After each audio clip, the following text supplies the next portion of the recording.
régimen del IVA franquiciado. Habrás escuchado hablar de este concepto. Se trata de un nuevo régimen especial del IVA, del impuesto al valor añadido, y se va o está en estudio para su implantación en España debido a una directiva europea que lo que dice es que este sistema ha de implantarse en el ordenamiento jurídico y tributario para que los profesionales autónomos puedan beneficiarse de este régimen especial del IVA franquiciado. Pues bien, todo esto de momento se está trabajando por parte del Ministerio de Hacienda y las asociaciones de autónomos y bueno, están preparando todo el marco normativo para poder empezar a implantar este nuevo régimen que debería en principio estar implantado ya en el 2025, pero que veremos o esperemos que no se retrase mucho más allá. Así que aquí hoy te voy a explicar cómo funciona o cómo debería funcionar este régimen, qué es lo que dice la directiva europea de cómo se debe aplicar y cómo debe funcionar, y bueno, un poco toda la información para que conozcas este nuevo sistema y si te puede llegar a interesar o no. Bien, hemos dicho que se trata de una norma, el régimen del IVA franquiciado, que viene, digamos, impuesto por una directiva europea. ¿Y cómo funcionan las directivas europeas? Pues son marcos normativos para tratar alguna cuestión, algún tema en concreto, y, digamos, desde el seno de la Unión Europea, pues se crea el marco, digamos, los requisitos mínimos y máximos que se han de tener en cuenta, y digamos, cuando firma esta directiva, pues tiene un plazo de aplicación que debe ser de obligado cumplimiento por los Estados miembros. ¿Y esto por qué hago hincapié en esto? Porque España es el único Estado miembro que todavía no ha aplicado esta directiva en concreto, que es la 2020/285. Y, digamos, el régimen o el plazo de aplicación de esta normativa está establecido que debería estar ya en funcionamiento en enero de 2025. Estamos ya cuando grabamos este vídeo a mediados de 2024 y de momento lo único que tenemos o la única información que tenemos es que el Ministerio de Hacienda está trabajando con las principales asociaciones de autónomos para desarrollar el marco normativo para aplicar este sistema, que, bueno, tendrá sus pros y sus contras. Vamos a conocer cuáles son los requisitos que se debe tener en cuenta para ser beneficiarios o beneficiarias de este régimen especial, ya que es un régimen optativo, no es obligatorio. Quien quiera acogerse podrá acogerse y quien, siempre y cuando cumpla los requisitos, y quien no quiera acogerse, pues no lo hará. Así que vamos a entrar ya en profundidad sobre cómo debería ser o cuáles serían, vamos, las características principales que debería tener esta norma, porque recordemos, todavía no se ha digamos, preparado ni desarrollado esta norma. Se está desarrollando, pero todavía no tenemos un reglamento o una ley específica que hable de esto, al menos en España. El resto de países de la Unión ya lo tienen. Así que esta es la situación que tenemos. Vamos a empezar a introducirnos para que vayáis teniendo una idea y podáis ir preparándoos cuando llegue el momento. Bien, ¿cuál es la principal característica de este sistema régimen especial del IVA franquiciado? Y es que, en muy resumidas cuentas, el autónomo o profesional que respete, digamos, o no llegue a o no sobrepase unos límites de facturación en un ejercicio fiscal en un año, pues no tendrá obligación de declarar ese IVA ni de tampoco de repercutirlo en sus facturas de servicios o venta de prestación de servicios o venta de bienes. Entonces esto pues puede resultar muy interesante porque primero nos quita una obligación que es la de trimestralmente estar, digamos, declarando y liquidando ese IVA y después también, digamos, anualmente con las declaraciones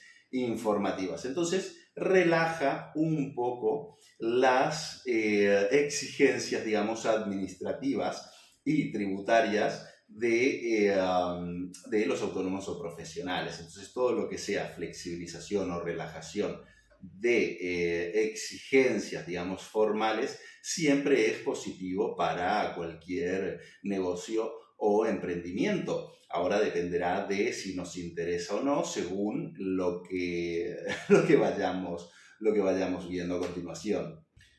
Bien, lo que todos estaréis esperando, requisitos. ¿Qué requisitos debo tener en cuenta para saber si puedo ser beneficiario o no de este régimen especial del IVA franquiciado? Pues muy bien, sí, porque hemos hablado de límites de facturación. Pues bien, sí, en el ejercicio fiscal, en el año, digamos, fiscal, que siempre es del 1 de enero al 31 de diciembre, esto solo puede variar en ejercicios fiscales, digamos, planteados por sociedades jurídicas, SL, SA, pero esto es cuestión aparte. El autónomo debe regirse por el año natural y respetando el año natural, es decir, dentro del año natural, la facturación de quien quiera beneficiarse de este régimen especial no puede superar los 85.000 euros. Entonces, mientras esté la facturación por debajo de los 85.000 euros, se podrá optar a utilizar este sistema, que siempre se tendrá que avisar previamente al ejercicio que se quiere utilizar. ¿Y qué pasa si superamos este límite de facturación? Básicamente, el requisito es, digamos, único, o el principal es que la factura, ser profesional autónomo, no pueden aplicárselo las SLs o las SAs, ser profesional autónomo y no superar en el ejercicio fiscal de turno los 85.000 euros de facturación.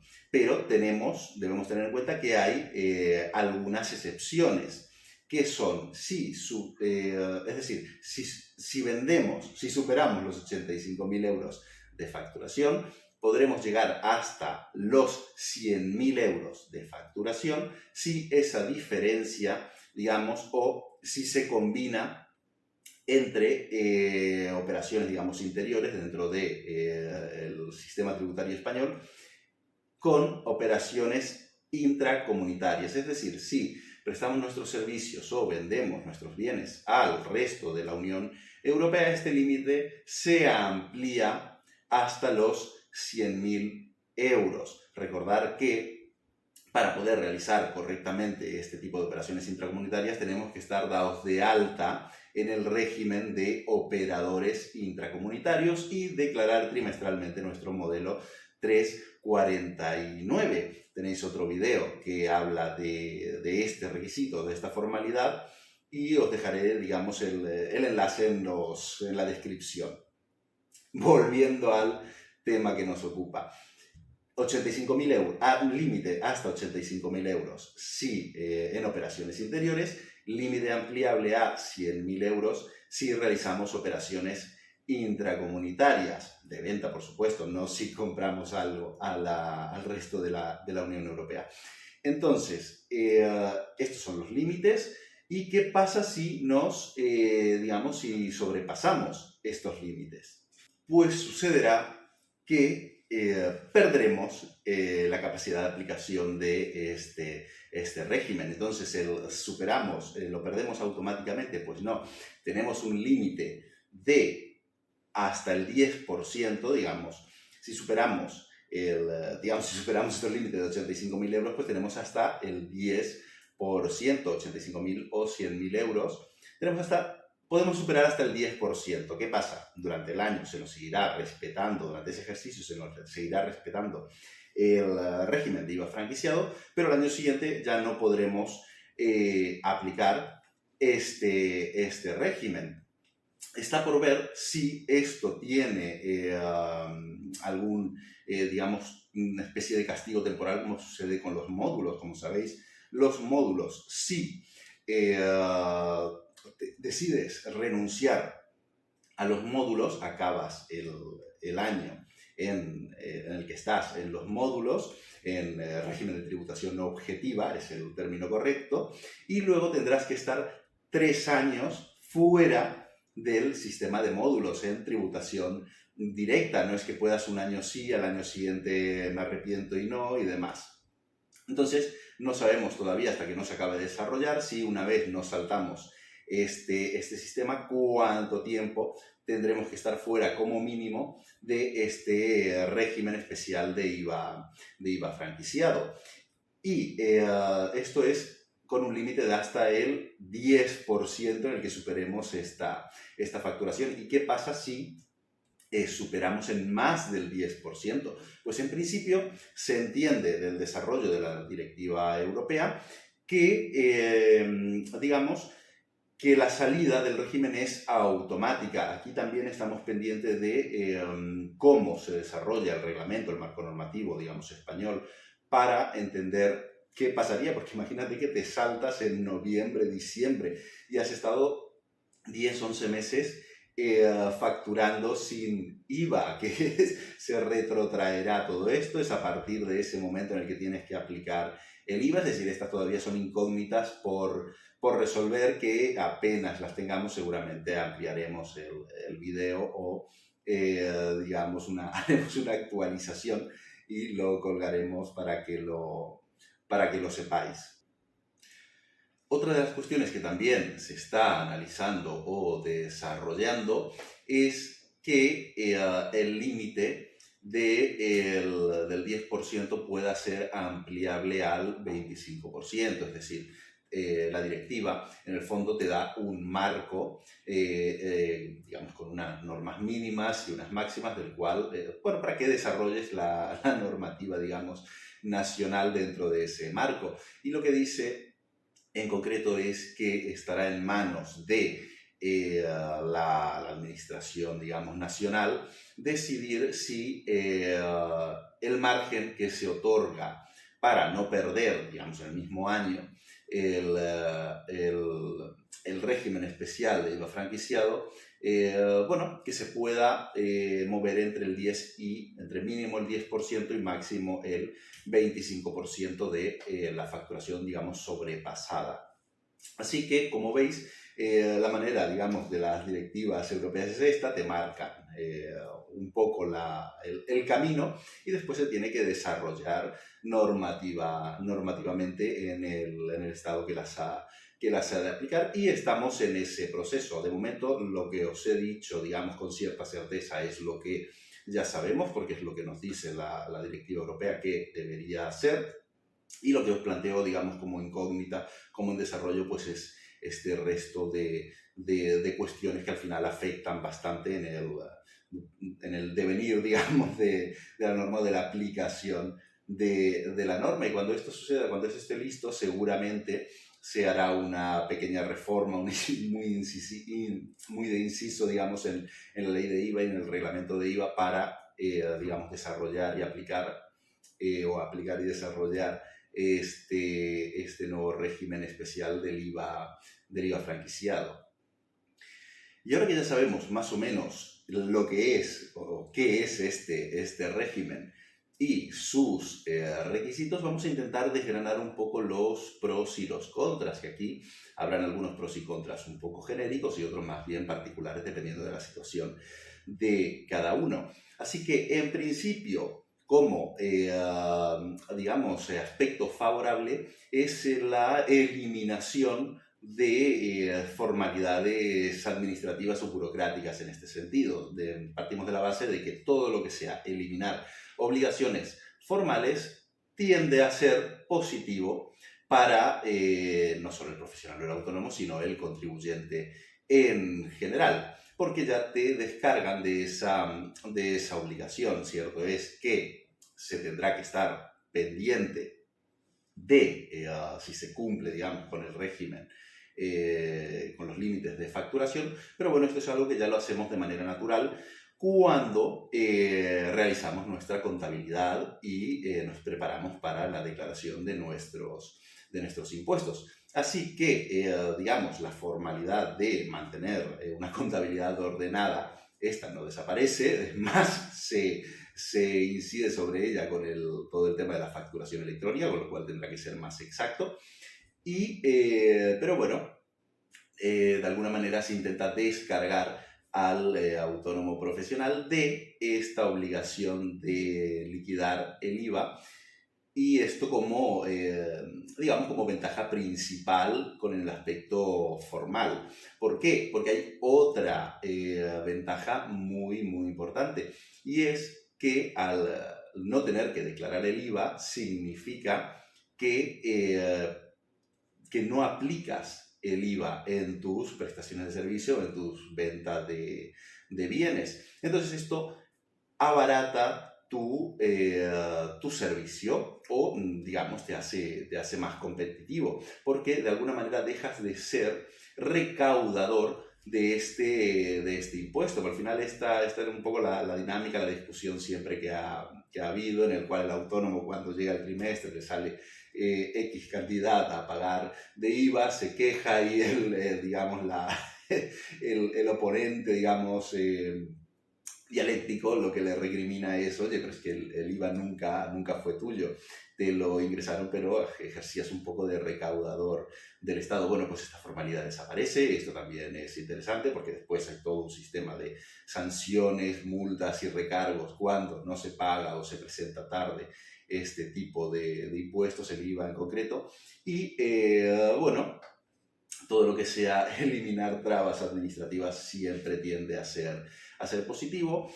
Como segunda ventaja, el autónomo, el profesional, puede optar a ser más competitivo a la hora de, digamos, comparar sus precios pues con la competencia, ¿no? en este sentido. Y ya tenemos dos ventajas. ¿Cuál podría ser una de las desventajas que se viene hablando mucho? Y es que si tú no, digamos, aplicas IVA en tus servicios, en tu venta de bienes, pues no te podrás deducir el IVA de tus compras. Pero bueno, esto puede llegar a ser una desventaja, digamos, de aquella manera, porque al final un negocio que siempre está en IVA negativo, pues esto te puede pasar al principio o en algún momento puntual de tu carrera profesional. Pero lo sano y lo razonable es que si el negocio funciona y se mantiene y da beneficios, que recordemos que al final, si nos metemos en este tinglado, es porque lo que queremos es ganar dinero y poder vivir de ello.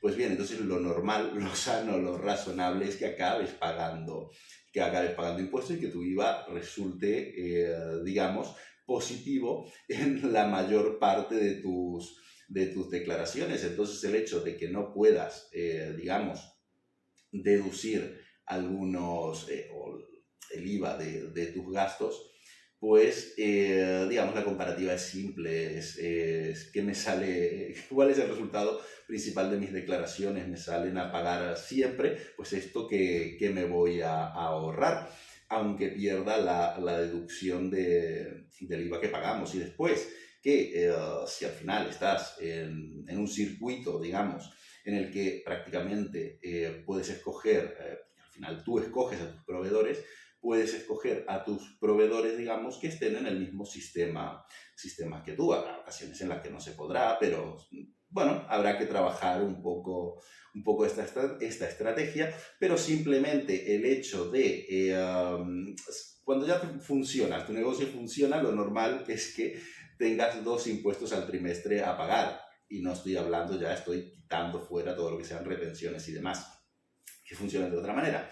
Pero, digamos, en impuestos que de alguna manera redundan sobre tu beneficio, son el IVA y, si acaso, el adelanto de renta en el modelo 130 o 131, en el caso de los módulos. Así que dejar de pagar uno de estos impuestos va a resultar psicológicamente muy positivo. ¿Por qué me he referido a que era una medida que psicológicamente era positiva, el hecho de no pagar el IVA? Pues porque si entendemos cómo funciona el IVA que le aplicamos a nuestros servicios, a nuestra prestación de servicios o venta de bienes, sabremos que el IVA se queda anclado, el IVA máximo es del 21%, es lo máximo que vas a pagar de IVA. Entonces, si aplicando el régimen de IVA franquiciado, digamos, tus precios no varían, porque al final tus clientes son principalmente, digamos, consumidores finales, el cual de alguna manera no están desglosando el IVA en el servicio que le prestas, porque, digamos, no necesitan factura o no hacen un análisis profundo de la factura como puede hacer otro autónomo profesional, pues, digamos, todo eso pasa a ser directamente beneficio y, o facturación, digamos, que se va directamente a ingresos por renta, por IRPF. Y recordemos que el IRPF es un impuesto progresivo que, según la facturación, digamos, o la base imponible, cuando aumenta, no solo aumenta, por supuesto, en porcentaje, porque no es lo mismo el 20% de 100 que el 20% de 50, sino que estos porcentajes pueden ir aumentando, 19, 23, 27, y, digamos, el tipo máximo del IRPF, el tipo máximo en su versión mínima, digamos, es del 45%. ¿Y por qué hablo de máximo versión mínima? Porque no es igual en cada comunidad autónoma. Hay alguna en la que llega hasta el 47%. Pero bueno, aquí esto, lo que tenemos que saber o entender es qué tipo de estrategias nos permite un impuesto u otro. Y ahora hablaremos a continuación de esto. ¿Por qué? Porque el IVA es un impuesto, digamos, muy hermético, muy cuadriculado. Es o esto se puede o esto no se puede. Y al final la única manera de desgravar o reducir el IVA es haciendo compras o adquiriendo servicios que sean, digamos, deducibles en el ámbito de aplicación del IVA, con toda la problemática que esto genera por otras cuestiones cuando o cuando revisan a un autónomo profesional. Y bueno, es un impuesto, digamos que es un impuesto más hermético, un poquito más complejo. El IRPF tiene también sus dificultades, sus historias, pero al ser un impuesto, digamos, de aplicación anual, a pesar de que se van haciendo adelantos trimestralmente, a pesar de este tipo de cuestiones, es un impuesto anual, con lo cual te permite aplicar ciertas estrategias. Y para poder aplicar estrategias de optimización fiscal, que lo que significa básicamente es pagar menos impuestos, pues tendremos que conocer muy bien los gastos deducibles del impuesto que vamos a trabajar, porque el IRPF tiene gastos deducibles que el IVA no tiene, como por ejemplo los seguros. Los seguros en general, hay bastantes que son deducibles en IRPF, y en IVA no, básicamente porque los seguros están exentos de aplicar IVA. Y también, muy importante, las cotizaciones de autónomos, que recordemos que ahora, con la nueva normativa de cotización por ingresos reales cogen mucha importancia y las cotizaciones por, digamos, de autónomos son deducibles en el IRPF. Entonces, si tus ingresos, por ejemplo, no han variado, tú sigues teniendo digamos, el mismo precio por tus servicios, pero ya no tienes que liquidar el IVA, no tienes que desglosar ese IVA para liquidárselo a la hacienda en este caso, pues tendrás más ingresos por IRPF, para calcular por IRPF, pues podrás aumentar digamos, tu base de cotización en aras a una mejor protección, digamos, de los servicios de la seguridad social y, sobre todo, en un mayor cálculo de tu pensión de jubilación. Entonces, esta es, por ejemplo, una estrategia que se irá trabajando y estará sobre la mesa cuando este régimen empiece a aplicarse, como tantas otras que podremos ir desgranando según las dudas que os puedan surgir o la estrategia de cada uno. Así que, dicho esto, os dejo un vídeo de los tipos de IVA, os lo dejo a continuación para que podáis revisarlo, para que podáis, bueno, ir conceptualizando un poco todo el tema del IVA, y otro sobre la elección del impuesto de actividades económicas, la declaración de IAE, que todos los autónomos o profesionales, cuando nos damos de alta, las tendremos que escoger, incluso si ampliamos nuestras actividades, y nos marca toda la estrategia, nuestras obligaciones contables y fiscales, y sobre todo, digamos, nos deja un poco atados al tipo de IVA que debemos declarar. Así que, sin más dilaciones, esto ha sido todo. Espero que os sirva y estaremos pendientes a el desarrollo de esta normativa.